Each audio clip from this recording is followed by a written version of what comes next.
আগামীকাল লন্ডনের প্রধান উপদেষ্টা ডক্টর মোহাম্মদ ইউনূস এবং বিএনপির ভারপ্রাপ্ত চেয়ারম্যান তারেক রহমানের মধ্যে অনুষ্ঠিত বৈঠকের খবর জানাতে আমাদের সঙ্গে লন্ডন থেকে যুক্ত হচ্ছেন সহকর্মী আরিফ মাহফুজ।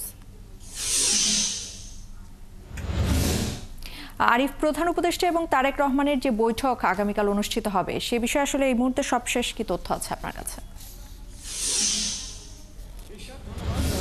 আসলে আপনি একটু আগে বলছিলেন যে আসলে আগামীকালকে তারেক রহমান এবং ডক্টর মোহাম্মদ ইউনূসের বৈঠক নিয়ে আসলে কি কি হতে পারে।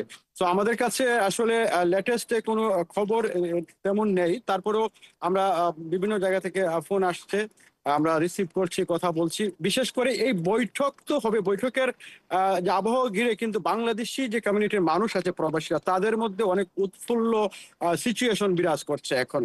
সবাই বলছেন যে এটি ইতিহাসের শ্রেষ্ঠ একটি বৈঠক হবে, যে বৈঠকের মাধ্যমে বাংলাদেশের রাজনৈতিক সংকটের সমস্ত উত্তরণ হবে। এবং কালকে সেই বৈঠক যখন শুরু হবে, অর্থাৎ সকাল 9টা থেকে 11টা পর্যন্ত বৈঠকটি হবে।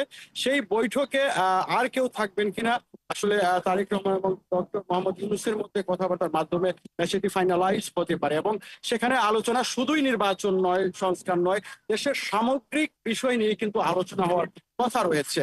কালকে যখন বৈঠক শুরু হবে, এর আগের সকাল থেকেই কিন্তু আমরা খবর পেয়েছি যে প্রবাসী বাংলাদেশি যারা আছেন, যেখানে আছেন, স্বতঃস্ফূর্তভাবে সেই হোটেলের সামনে গিয়ে উপস্থিত হবেন। এবং যুক্তরাজ্য বিএনপির নেতাকর্মী যারা আছেন তারাও কিন্তু আসলে উৎফুল্ল আছেন। তারাও মনে করছেন যে এটি একমাত্র সুযোগ বাংলাদেশের আগামী নির্বাচন সহ দেশের সকল সংকট সমাধানের পথ খোঁজার। এবং তারা মনে করছেন যে এই বৈঠকের মাধ্যমে রাজনৈতিক এবং গণতান্ত্রিক সকল পথের জন্য একটি গণতান্ত্রিক সুফল বয়ে আনবে। এবং তারাও বলছেন তারা সকাল থেকেই কিন্তু গিয়ে সেখানে হাজির হবেন এবং থাকবেন বৈঠক শেষ না হওয়া পর্যন্ত, রেজাল্ট না আসা পর্যন্ত।